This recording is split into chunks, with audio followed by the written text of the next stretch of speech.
بسم الله الرحمن الرحيم. إن الحمد لله نحمده ونستعينه ونستغفره ونؤمن به ونتوكل عليه ونعوذ بالله من شرور أنفسنا ومن سيئات أعمالنا. من يهده الله فلا مضل له ومن يضلل فلا هادي له، وأشهد أن لا إله إلا الله وأشهد أن محمدًا عبده ورسوله. أما بعد، فإن خير الحديث كتاب الله، وخير الهدي هدي محمد صلى الله عليه وسلم، وشر الأمور محدثاتها، وكل محدثة بدعة، وكل بدعة ضلالة، وكل ضلالة في النار. قال الله تبارك وتعالى: يا أيها الذين آمنوا اتقوا الله حق تقاته ولا تموتن إلا وأنتم مسلمون. يا أيها الناس اتقوا ربكم الذي خلقكم من نفس واحدة وخلق منها زوجها وبث منهما رجالا كثيرا ونساء، واتقوا الله الذي تساءلون به والأرحام إن الله كان عليكم رقيبا. يا أيها الذين آمنوا اتقوا الله وقولوا قولا سديدا يصلح لكم أعمالكم ويغفر لكم ذنوبكم، ومن يطع الله ورسوله فقد فاز فوزا عظيما. اللهم صل على محمد وعلى آل محمد كما صليت على إبراهيم وعلى آل إبراهيم إنك حميد مجيد. اللهم بارك على محمد وعلى آل محمد كما باركت على إبراهيم وعلى آل إبراهيم إنك حميد مجيد. تمام قسم کی حمد و ثنا، کبریائی اور بڑائی اس اللہ عز و جل کے لیے لائق و زیبہ ہے جس نے ہمیں اور آپ کو پیدا فرمایا، اور بے شبہ درود و سلام اس ذات مبارکہ مطہرہ پر جن کا نام اسم گرامی حمد مجتبیٰ محمد مصطفیٰ صلی اللہ علیہ وسلم ہے۔ برادران اسلام، نوجوان دوستوں، بزرگوں اور بھائیوں، اور قابل احترام اسلامی ماں اور بہنوں اور عزیز بچوں، آج بتاریخ 21 ذوالقعدہ 1447 ہجری مطابق 8 مئی سن 2026 عیسوی کے اس خطبہ جمعہ میں جس موضوع پر آپ حضرات کی خدمت میں کچھ گزارشات لے کر کے آیا ہوں، وہ موضوع اسی ماہ ذی القعدہ اور ذی الحجہ کی مناسبت سے ہے۔ اس کا موضوع ہے پیغام سیرت ابراہیم علیہ السلام۔ ابراہیم علیہ السلام کا نامی اسم گرامی، یوں تو زندگی کے ہر پہلوؤں پر اس کی چھاپ موجود ہے، اور ہمیشہ جس طرح پیغمبر اسلام حضرت محمد الرسول اللہ صلی اللہ علیہ وسلم ہمارے پیش نظر آپ کی حیات مبارکہ، آپ کی زندگی ہوتی ہے، اور ہر طرح ہر عبادت میں ہم اپنے نبی جناب محمد الرسول اللہ صلی اللہ علیہ وسلم کے طریقے کو تلاش کرتے اور اس طریقے عبادت کو ڈھونڈتے ہیں جس پر نبوت کی مہر لگی ہے۔ اسی طرح سے ان کے باپ ابو الامام التوحید حضرت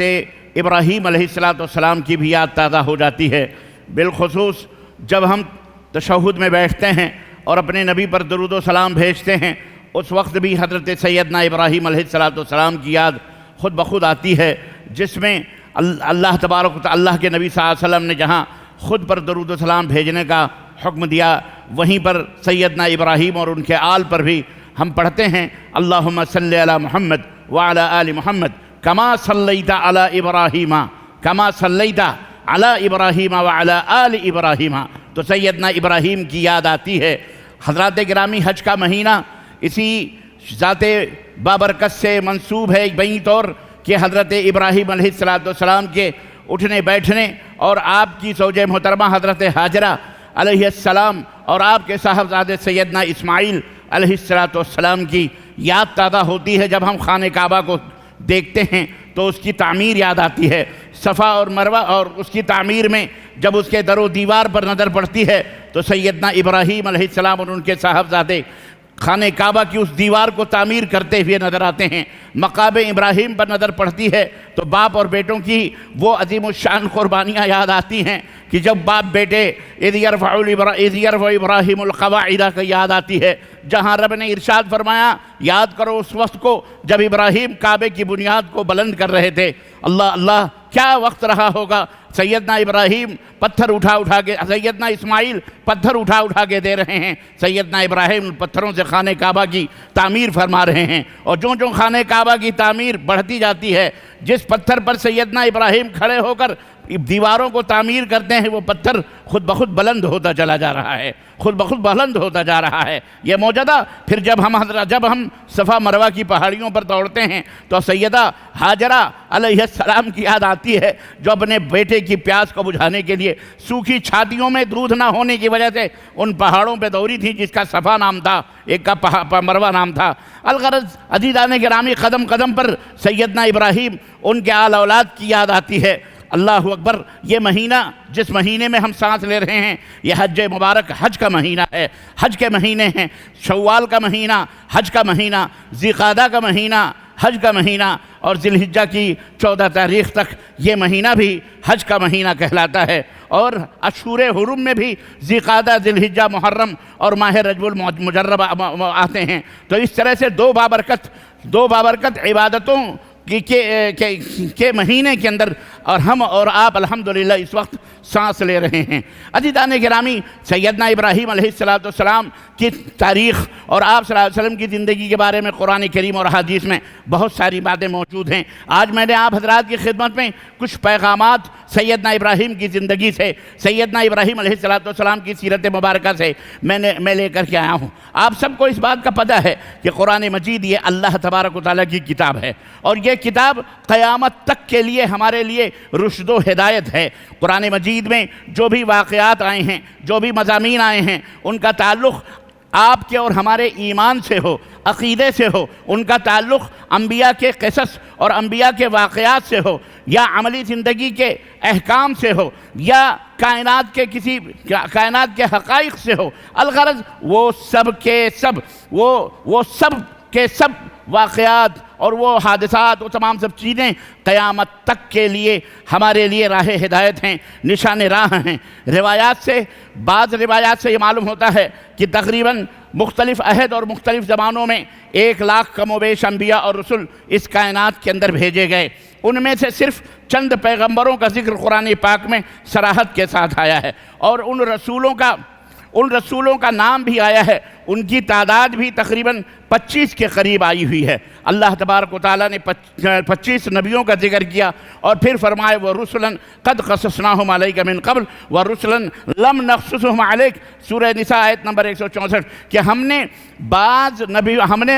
آپ کے اوپر بعض نبیوں کا ذکر کر دیا ہے، بیان کر دیا ہے، ان کے قصے بیان کر دیے ہیں، لیکن بعض نبی ایسے ہیں جن کے قصے ہم نے آپ کے اوپر بیان نہیں کیے ہیں۔ پتہ یہ چلتا ہے قرآن کریم کی اس آیت مبارکہ سے کہ پیغمبروں کی اصل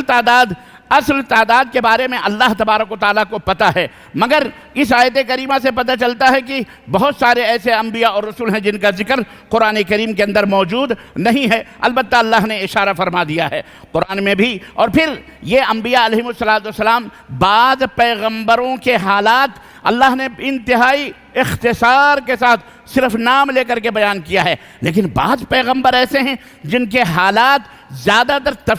تفصیلات سے بیان کیے گئے ہیں، بہت تفصیل۔ حضرت موسیٰ علیہ السلام کا واقعہ انہی میں سے ہے، حضرت عیسیٰ علیہ السلام کا واقعہ انہی میں سے ہے۔ میرے عزیزو، بعض اس میں حضرت ابراہیم علیہ السلام کا واقعہ بھی آپ تعجب کریں گے کہ تقریباً 69 یعنی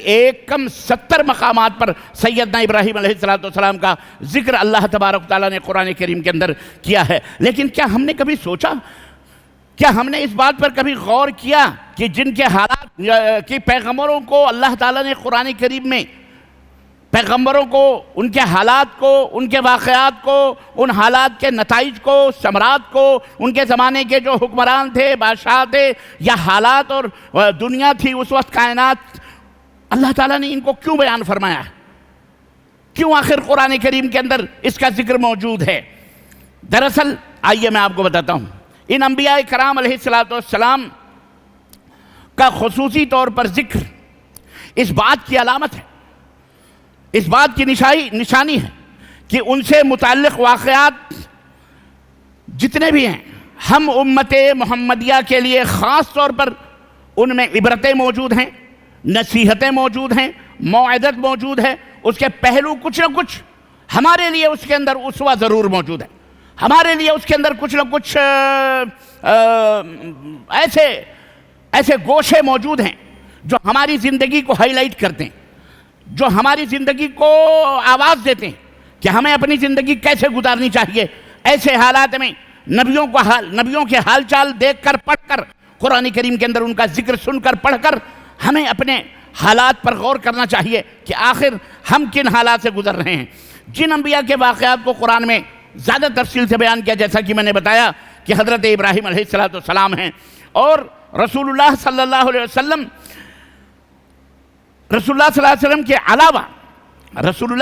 کے علاوہ ایک بات اور بھی ہے، رسول اللہ صلی اللہ علیہ وسلم کے علاوہ جتنے بھی انبیاء ہیں، چاہے ان کا ذکر ہوا ہو یا نہ ہوا، اللہ تبارک و تعالیٰ نے صرف ایک نبی حضرت ابراہیم علیہ السلام ایسے ہیں جن کی ذات کو اللہ تبارک و تعالیٰ نے اپنے نبی سے اور نبی کے ماننے والوں سے قرآن مجید میں اس بات کی صراحت کی ہے کہ یہ امت محمدیہ کے لیے اسوہ ہیں۔ خود نبی کریم صلی اللہ علیہ وسلم کو اللہ نے فرمایا وَاتَّبِعْ مِلَّةَ إِبْرَاهِيمَ حَنِيفًا، اے میرے حبیب آپ ابراہیم کے دین کی پیروی کیجئے، ابراہیم کے دین کی پیروی کیجئے۔ اور امت محمدیہ کے لیے فرمایا قَدْ كَانَتْ لَكُمْ أُسْوَةٌ حَسَنَةٌ فِي إِبْرَاهِيمَ وَالَّذِينَ مَعْهُ، اے میرے نبی کی امت کے لوگوں،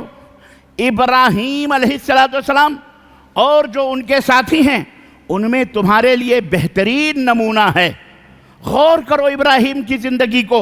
حالات کو، ان کے کردار کو، ان کے سلوک کو، ان کے ایمانیات کو، ان کی روحانیات کے بارے میں، ان کا تعامل، ان کا معاملہ، ان کی زندگی، اس وقت کی دنیا کس طرح تھی، قرآن کریم میں ہم نے ذکر کر دیا ہے۔ اس کے اوپر غور کرو، اس کے اوپر سوچو، گویا ہمیں اس بات کا اشارہ دیا جا رہا ہے اور واضح طور پر اللہ تبارک تعالیٰ یہ بات مسلمانوں کو بتلا رہا ہے کہ اے میرے بندو، مستقبل میں جن حالات سے دو چار تم کو ہونا ہے وہ حالات ابراہیم کی زندگی سے ضرور کچھ نہ کچھ تمہیں ملتے جلتے ہوں گے۔ حضرت ابراہیم کی زندگی ایک نقش راہ کا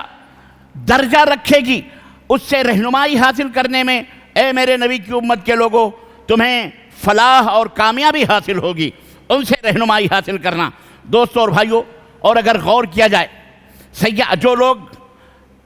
حضرت ابراہیم علیہ السلام کے حالات زندگی سے واقف ہیں یا جنہوں نے تھوڑا موڑا کچھ سنا ہوگا کہ حضرت ابراہیم علیہ السلام کی زندگی کیا تھی، شروع سے لے کر اخیر تک، جوانی سے لے کر بڑھاپے تک، اللہ اللہ اللہ، پوری زندگی آزمائش اور ابتلا کے اندر گزری ہے۔ ان کے دور کے حالات کا بھی آپ کو پتہ ہوگا، ان کے والد کا بھی پتہ ہوگا، بادشاہ نمرود کا بھی پتہ ہوگا، پوری قوم جن کو ان حالات کا پتہ ہوگا وہ اچھی طرح سے جانتے ہیں کہ آج جن حالات سے ہم اور آپ یا دنیا کے مسلمان نبی صلی اللہ علیہ وسلم کی امت کے مسلمان جو ہیں وہ دو چار ہیں، ان کو ان کا سابقہ پڑ رہا ہے ان حالات سے، وہ ابراہیم علیہ السلام کی زندگی سے، حیات ابراہیمی سے بڑی مماثلت رکھتے ہیں۔ بہت دونوں کے درمیان بہت شباہت پائی جاتی ہے، مثال دونوں کی گویا یکسانیت پائی جاتی ہے، مگر یہ کیسے یکسانیت پائی جاتی ہے، کیسے مماثلت پائی جاتی ہے، آئیے دیکھتے ہیں اور میں آپ کو سمجھاتا ہوں کہ زندگی جو تھی ابراہیم علیہ السلام کی، ان کے جو حالات تھے وہ حالات، اور آج امت محمدیہ کے دنیا میں حالات، اور ہم لوگوں کے حالات، بھارت کے مسلمانوں کے، دونوں میں کیسے یکسانیت ہے، کیسے مماثلت ہے، وہ میں آپ کو بتاتا ہوں۔ میں آپ سے ایک سوال کرنا چاہتا ہوں، آپ ہمیں بتائیے کیا ایسا نہیں ہے کہ آج پوری دنیا میں مسلمانوں سے یہ مطالبہ کیا جا رہا ہے کہ وہ اپنے اللہ اور اپنے رسول کے احکام کے بجائے وہ قومی روایات پر عمل کریں، دنیا کے بنائے ہوئے جو سسٹم اور جو نظام ہیں قوموں کے، ان روایات کے اوپر عمل کریں اور اپنی روایات کو چھوڑ دیں؟ کیا ایسا نہیں ہے دنیا کے اندر؟ کیا ایسا نہیں ہے کہ آج پوری دنیا میں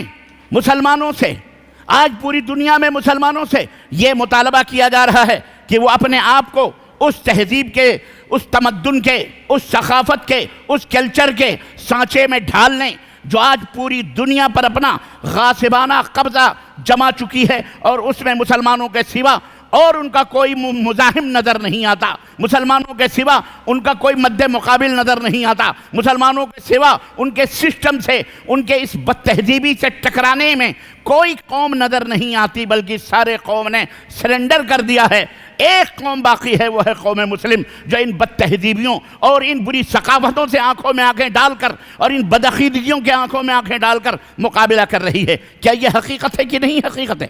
عزیزان گرامی، اور آگے بڑھتے ہیں، کیا ایسا نہیں ہے کہ عالمی سطح پر مسلمانوں سے یہ مطالبہ کیا جا رہا ہے کہ وہ مغربی تہذیب کو، مغربی کلچر کو، یا ان کے بنائے ہوئے آل فول سسٹم کو قبول کر لیں؟ کیا ایسا نہیں ہے کہ آج شرافت، اخلاق اور حیا پر مبنی طریقے زندگی کو بنیاد پرستی کہا جا رہا ہے، قدامت پرستی کہا جاتا ہے، دقیانوسی کہا جا رہا ہے؟ کیا ایسا اس کو نام نہیں دیا جا رہا ہے؟ کیا آج خود ہمارے اپنے ملک بھارت میں، کیا ہمارے ملک بھارت میں، اس جیسے بھارت میں جہاں جمہوریت ہے، جہاں سیکولرزم کا دعویٰ ہے،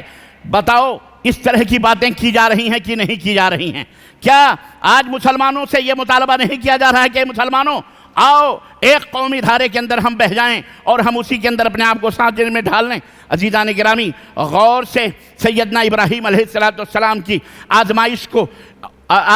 کو غور کیجئے، سیدنا ابراہیم کی زندگی غور کیجئے، بالکل سیم اسی طرح کا معاملہ ابراہیم علیہ السلام کا تھا۔ یہیں سے آزمائش کی ابتدا ہوئی تھی، اسی طرح سے ہوئی تھی جس طرح سے آج جن حالات سے ہم دوچار ہیں۔ عراق کی سرزمین یاد کیجئے، حضرت ابراہیم علیہ السلام کی پیدائش وہاں ہوتی ہے۔ عراق کی سرزمین، عراق کا معاشرہ چاہتا تھا کہ ابراہیم اس مشرکانہ طریقے زندگی کو قبول کر لیں، اور وہ مشرکانہ طریقے زندگی کون سا مشرکانہ طریقے زندگی تھا؟ وہ طریقے زندگی جس میں سورج کو، جس میں چاند کو، جس میں ستاروں کو،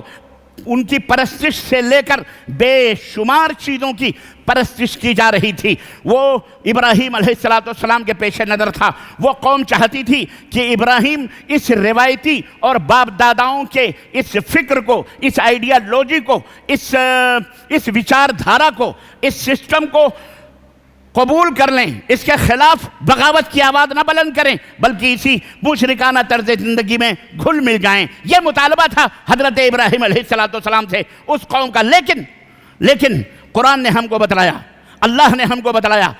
قرآن، اللہ رب العزت کا کلام، اس نے ہمیں ہدایت دی، اس نے ہمیں رہنمائی کی۔ قرآن میں اللہ رب العزت نے فرمایا کہ سیدنا ابراہیم علیہ السلام نے ان کے اس فرمائش کو، ان کے اس سسٹم کو قبول نہیں کیا، بلکہ اس کو رد کر دیا، اور انہوں نے انکار کیا کہ وہ توحید کے بجائے شرک کے اوپر قناعت کریں یا شرک کو ایکسیپٹ کریں۔ انہوں نے ستارہ پرستی، چاند پرستی، سورج پرستی، زمین پرستی، بت پرستی، الغرض سب کچھ پرستی، اللہ کے سوا، معبود حقیق اللہ کے سوا تمام پرستش جن لوگوں کے لیے بھی غیر اللہ کے لیے تھی، سب کو حضرت ابراہیم علیہ السلام نے اپنی پوری قوت اور دلیل کے ساتھ نیگلیکٹ کیا، سب کو ٹھوکر ماری، اور سیدنا ابراہیم علیہ السلام نے ان تمام پرستش کا انکار کر دیا۔ آپ نے بغاوت کر دی اپنی قوم سے کہ ہم اس کی پرستش اور پوجا نہیں کرتے جس کی تم پرستش اور پوجا کرتے ہو۔ انکار کر دیا، تنہا ابراہیم تھے، اکیلے تھے مسلمانوں، اکیلے تھے، تنہا تھے عراق کی سرزمین پہ۔ جب آپ نے بغاوت کا یہ جھنڈا بلند کیا اور آپ نے انکار کیا، اس کا نتیجہ کیا ہوا؟ اس کا رد عمل کیا ہوا؟ آپ کو پتہ ہے؟ اللہ، یہ میں آپ کو بتاتا ہوں، سننے کے لیے تیار ہو جائیے۔ کلیجہ منہ کو آتا ہے جب وہ نتیجہ پہ غور آتا ہے، جب سیدنا ابراہیم کی اس مخالفت کا جو رد عمل ہوتا ہے اس پر جب غور کرتے ہیں، اس کا رد عمل کیا ہوا؟ اس کا رد عمل یہ ہوا کہ سب سے پہلے آپ کے لیے ایک خطرناک، بھیانک آگ جلائی گئی، اور وہ آگ جس کی لویں اور جس کے شعلے آسمانوں سے باتیں کرتے تھے، قرب و جوار سے گزرنے والے پرندے جھلس کر اس آگ میں گر جایا کرتے تھے، ایسی خطرناک آگ تیار کی گئی اور حضرت سیدنا ابراہیم کو جلانے کا مکمل بندوبست کیا گیا۔ آپ کو باندھا گیا منجنیق میں، مجھے واقعہ بتانا نہیں ہے، آپ سب اس واقعے سے واقف ہیں۔ رد عمل میں بتا رہا ہوں کہ جب سیدنا ابراہیم نے اس سسٹم کے خلاف آواز بلند کی تو نتیجہ اور اس کا رد عمل یہ ہوا کہ آپ کو زندہ جلانے کی کوشش کی، مگر اللہ رب العزت ساتوں آسمانوں سے اپنے پیغمبر کے حالات کو مشاہدہ فرما رہا تھا، دیکھ رہا تھا، نگرانی کر رہا تھا۔ اللہ تبارک و تعالیٰ کی طرف سے حفاظت کے غیبی انتظامات ہوئے اور اللہ رب العزت نے آگ کو حکم دیا، یا نار کونی بردا وسلاما علی ابراہیم، ابراہیم آگ کو جلانا نہیں، تیرا کام تو جلانا ہے، لیکن میں نے تجھے پیدا کیا، میرا آرڈر ہے، میرا حکم ہے، آگ کو جلانا، ابراہیم کو جلانا نہیں۔ حضرت ابراہیم دامن جھاڑتے ہوئے گلے گلزار کے اس خندق میں جو آگ جلائی گئی تھی وہ آگ گلے گلزار بن گئی، دامن جھاڑتے ہوئے وہاں سے نکل کھڑے۔ اس کے بعد آپ کو وطن چھوڑنے پر مجبور کیا گیا۔ آج کو آپ کو وطن چھوڑنے پر مجبور کیا گیا، نکل جاؤ ہمارے وطن سے۔ غور کریں، اپنے حالات کو، اخبارات کو، میڈیا کو دماغ میں رکھیں۔ لات سے مار کے بھگا دیے جائیں گے، لات سے، کس سے بولو؟ چھوڑنے پر تمہیں مجبور کیا جائے گا، لات سے مار کر۔ وطن چھوڑنے پر سیدنا ابراہیم کو مجبور کیا گیا۔ یہی نہیں، آپ کا حقیقی باپ آذر جو صرف بتگر ہی نہیں، بت فروش بھی تھا، مہنت بھی تھا، بہت بڑا پجاری بھی تھا عراق کے بت قدوں کا، اس نے کہا اللہ اکبر، لَئِن لَّمْ يَنْتَهِ لَأَرْجُمَنَّكَ وَاهْجُرْنِ مَلِيًّا۔ ابراہیم اپنی اس دعوت سے، اپنی اس بغاوت سے، اپنی اس حرکت سے بعد آ جاؤ، مجھے چھوڑ دو، چلے جاؤ تم، ورنہ پتھروں سے مار مار کر تجھے ہلاک کر دیں گے۔ یہ باپ اور بیٹے کا رشتہ کتنا اہم ہوتا ہے آپ حضرات اچھی طرح سے جانتے ہیں، بیان کرنے کی ضرورت نہیں ہے۔ بھائیوں اور بہنوں دھیان سے سنو، یہ وہی رویہ ہے جو ہر زمانے میں اور ہر عہد میں باطل طاقتوں نے حق اور سچائی کے مقابلے میں استعمال کیا، اور آج بھی اس کا استعمال ہو رہا ہے۔ آج بھی مسلمانوں کو مختلف ملکوں میں در در کی ٹھوکریں کھانے پر عالمی طور پر مجبور کیا جا رہا ہے۔ کہیں فلسطین میں فلسطینی پناہ گزینوں کو ان کے اپنے ملک میں جانے سے روکا جا رہا ہے، انہیں اپنے ملک میں واپس آنے کی اجازت نہیں دی جا رہی ہے، تو کہیں برما میں روہنگیا کے مسلمان در بدر مارے پھر رہے ہیں، اور ادھر ہمارے ملک بھارت میں بھی کچھ بہت زیادہ اچھا نہیں ہو رہا ہے، بلکہ ہمارے ملک بھارت میں کچھ چند ہندو فرقہ پرست جن کو میں ہندو نہیں مانتا بلکہ ٹیررسٹ، دہشت گرد ہیں، جن کا کوئی مذہب اور جن کا کوئی دین اور دھرم نہیں ہوتا، وہ تنظیمیں، وہ طاقتیں ہم مسلمانوں کو طرح طرح سے ایذا اور تکلیف پہنچا رہی ہیں، اور کہا جائے گا مسلمان قبرستان یا پاکستان کے نعرے لگا رہی ہے، اس قسم کے نعرے لگا رہی ہے۔ در حقیقت یہ قوم ابراہیمی کے اسی رویے کا، اسی طریقے کا اعادہ ہے جس طریقے کو حضرت ابراہیم کے مقابلے میں اپنایا گیا تھا، ان کی قوم نے اپنایا تھا۔ اللہ ہم مسلمانوں کی ان ظالموں سے حفاظت فرمائے اور اللہ انہیں نیست و نابود فرمائے۔ زور سے بولو آمین۔ آپ لوگ تو ایسے ہیں جیسے آواز ہی نہیں نکل رہی آمین بھی کہتے ہوئے۔ اللہ اکبر، آمین کہیے، تاکہ جن حالات سے ہم گزر رہے ہیں ان حالات کو اللہ تبارک و تعالیٰ دیکھ رہا ہے، سن رہا ہے۔ ہم یہ واقعات سیدنا ابراہیم کا جو پیغام ہے یہ آپ کے ذہنوں پر، دماغوں پر ہم نقش کرنا چاہتے ہیں۔ دنیا کے ہر مسلمان کو اپنے دماغوں میں قرآن کریم کے اس بے مثال نمونے کو سامنے رکھ کر کے آگے بڑھنا چاہیے۔ اور ابراہیم علیہ السلام کو ہجرت کرنے پر عراق سے مجبور کیا گیا۔ یہی سیدنا ابراہیم اپنی زوجہ محترمہ حضرت سارہ علیہ السلام، دنیا کی سب سے خوبصورت اور حسین ترین عورت کو لے کر جب عراق کی سرزمین سے ملک شام کی طرف جا رہے، مصر سے گزر ہوا، مصر سے ایجپٹ سے گزر ہوا، وہاں کا اس ظالم حاکم نے جب دیکھا اتنا خوبصورت موب لنچنگ کی آگ کی ابتدا دیکھیے، تنہا ابراہیم کو دیکھ کر، ان کی خوبصورت زوجہ کو دیکھ کر اس خبیث، اس بادشاہ وقت کی منہ میں پانی آیا، اور اس نے حضرت سارہ کو اپنے پاس بلایا۔ اللہ تعالیٰ کا فضل، اس کی مہربانی دیکھو، ہر جگہ اہل توحید کی مدد اللہ کرتا ہے۔ آج بھی ہو جو براہیم سا ایمان پیدا آگ کر سکتی ہے انداز گلستان پیدا، اس طرح ایمان پیدا کرو، اس طرح یقین پیدا کرو۔ یہ دور اپنے براہیم کی تلاش میں ہے، یہ دور اپنے ابراہیم کی تلاش میں ہے، صنم کھدا ہے جہاں لا الہ الا اللہ۔ تم گھروں کو روتے ہو، پراپرٹیز کو روتے ہو، بیوی بچوں کو روتے ہو، یہ دیکھو بابا ابراہیم کی حالت کیا ہے۔ بیوی کو لے کر مصر سے گزرتے ہیں، مصر کا بادشاہ بیوی کو چھین کر اپنے گھر میں بلاتا ہے، اللہ کا غضب نازل ہوتا ہے، پریشان ہوتا ہے، بال بھی باقا نہیں کر پاتا۔ یہی نہیں کہ حضرت سارہ کو چھوڑ دیا، بلکہ بعض روایتوں میں آتا اپنی بیٹی ہاجرہ کو بطور تحفہ سیدنا ابراہیم کی خدمت میں پیش کیا اور کہا یہ آپ کے لیے نوکرانی ہے، اسے قبول فرما لیں، باندی ہے، لونڈی ہے، اور عزت و احترام سے مصر سے باہر لے کے گئے۔ اللہ اکبر۔ سیدنا اسماعیل کی پیدائش ہوتی ہے، پرورش، اور وہاں سے لے کر شام پہنچتے ہیں، ملک شام پر پیدائش ہوتی ہے، پرورش ہوتی ہے۔ اللہ کا حکم پھر آتا ہے کہ ملک شام اور شام کے اور فلسطین کے ان سبزہ زاروں اور مرغزاروں کو چھوڑ کر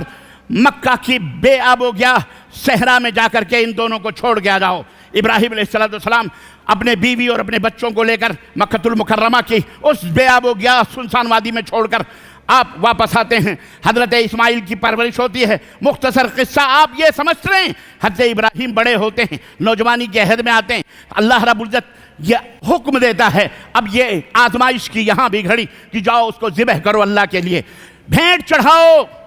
ہدیہ نذرانہ پیش کرو رب کی بارگاہ میں، اسے ذبح کرو اپنے ہاتھوں سے۔ سیدنا ابراہیم، باپ اور بیٹے کے اندر گفتگو ہوتی ہے۔ باپ نے کہا انی ارا فی المنام انی اذبحک فانظر ماذا تری، میں تجھے خواب میں ذبح کرتے ہوئے میں نے دیکھا ہے میرے بیٹے، اب تیرا فیصلہ کیا ہے؟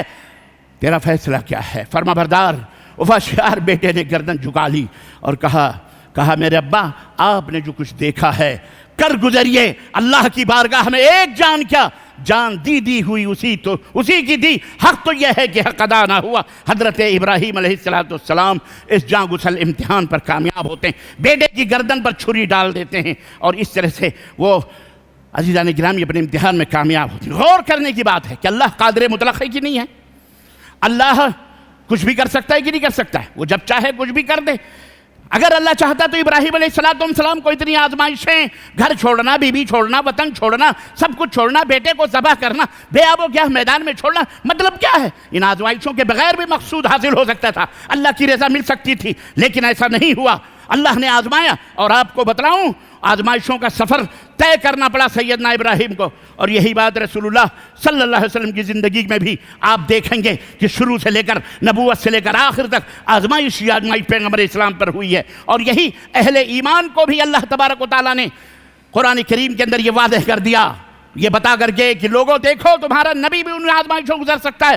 تمہیں بھی یہ آزمائشوں سے گزرنا پڑے گا۔ نبی کے ماننے والوں، نبی کا کلمہ پڑھنے والوں، قیامت کی صبح تک تمہیں ان آزمائشوں کا شکار ہونا پڑے گا۔ حق و راستی پر قائم رہو گے تو اس دنیا میں مشقتوں اور آزمائشوں سے تمہارا سابقہ پڑے گا، مبتلا کیے جاؤ گے تم۔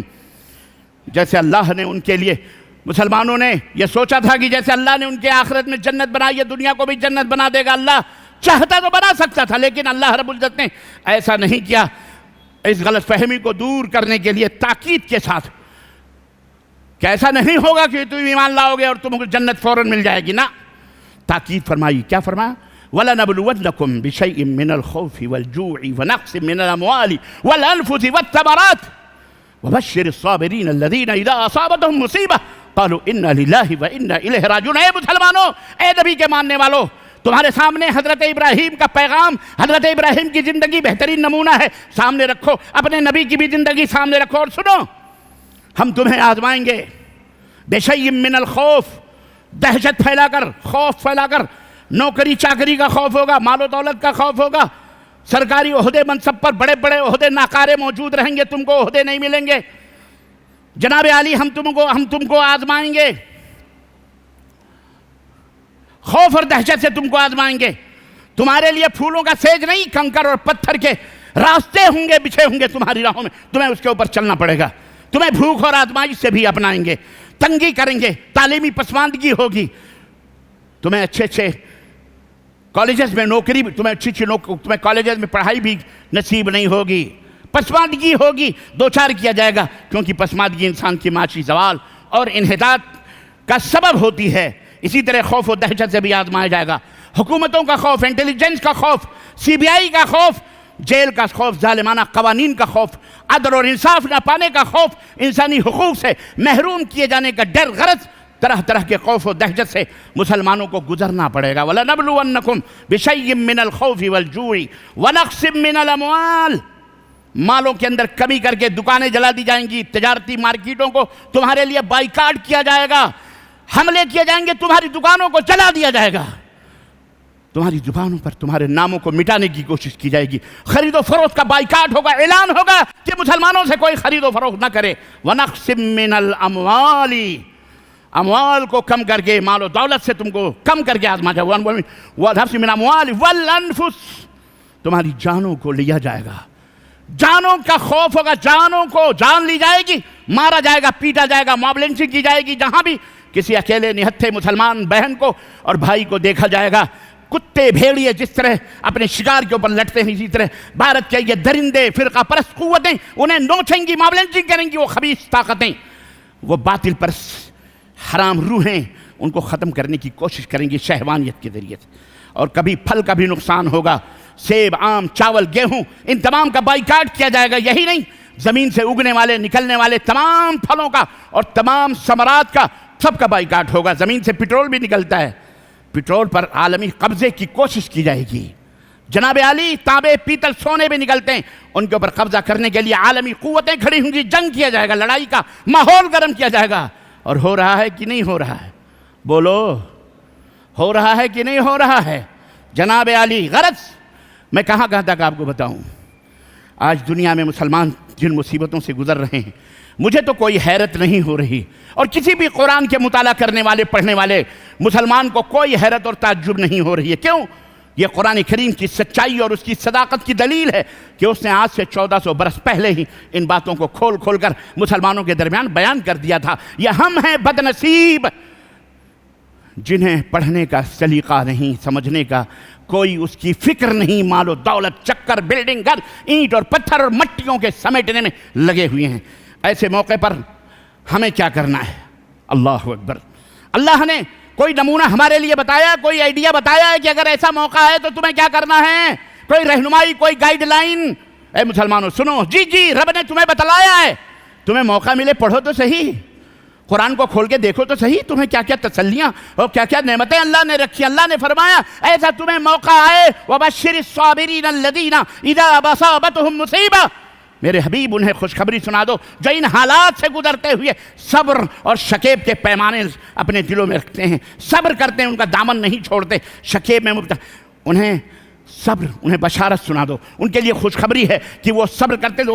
تو وہ کہتے ہیں اِنَّا لِلَّهِ وَإِنَّا إِلَيْهِ راجعون، ہم تو اللہ ہی کے لیے پیدا ہوئے، یہ دنیا کے لیے نہیں پیدا ہوئے، حکومت، مال و دولت سمیٹنے کے لیے نہیں پیدا، ہم تو اللہ کے لیے پیدا ہوئے اور مر کر اللہ ہی کی طرف جانا ہے۔ موب لنچنگ سے قتل کر دو، بم سے مار دو، لڑائی کر کے مار دو، گلا گھونٹ کر مار دو، چار کتے گھسیٹ کر مار دو، کچھ بھی کر دو، اِنَّا لِلَّهِ وَإِنَّا، صبر کا راستہ، صبر سے مراد ثابت قدمی، استقامت، یعنی حالات کتنے بھی ناموافق ہوں، کتنی بھی دشواریاں آئیں راہ حق میں، انسان باطل کی قوت کو دیکھ کر کبھی گھبراہٹ کا شکار نہ ہو، متزلزل نہ ہو، وہ حوصلہ نہ ہارے، بلکہ اللہ کے دین پر اس کے یقین میں کسی قسم کی کوئی کمی نہ ہونی پائے، بلکہ وہ مکمل طریقے سے وہ ثابت قدم رہے۔ اللہ اکبر! کیونکہ مومنوں کا یہی حال ہوتا ہے۔ الغرض میرے عزیزو، پھر صبر کے اس مرحلے میں مرد مومن، جیسا کہ میں نے بتایا، اعلان کرتا ہے کہ ہم اللہ کے لیے ہیں، اللہ تبارک و تعالیٰ کی طرف پلٹ کے چلنے والے ہیں۔ یہ تھا سیدنا ابراہیم کی زندگی کا پیغام، اللہ سے تعلق اور خود سپردگی، سب کچھ اللہ کے ہاتھ میں۔ یہ پیغام ہے سیدنا ابراہیم علیہ السلام کی سیرت کا۔ اللہ عز و جل سے دعا ہے کہ اللہ ایسے ناگزیر حالات میں ہمیں سیرت ابراہیم پڑھنے، قرآن کریم کی ان 70 جگہوں کے واقعات ابراہیم کے تذکرے پڑھنے، ڈھونڈ کر تلاش کر ان کو سننے، پڑھنے اور ان کو اپنی زندگی میں آئیڈیل اور نمونہ بنانے کی توفیق عطا فرمائے۔ اللہ علیہ السلام کی مسلمانوں کی ہدایت عطا فرمائے اور سب کو صبر اور تحمل اور برداشت کرنے کی توفیق عطا فرمائے اور اپنے ملک میں عزت و آبرو کے ساتھ جینے اور رہنے کی توفیق عطا فرمائے۔ آمین یا رب العالمین۔ بارک اللہ لنا ولکم فی القرآن العظیم ونفعنی وإیاکم بالآیات والذکر الحکیم، انہ تعالی جواد کریم ملک بر رؤوف۔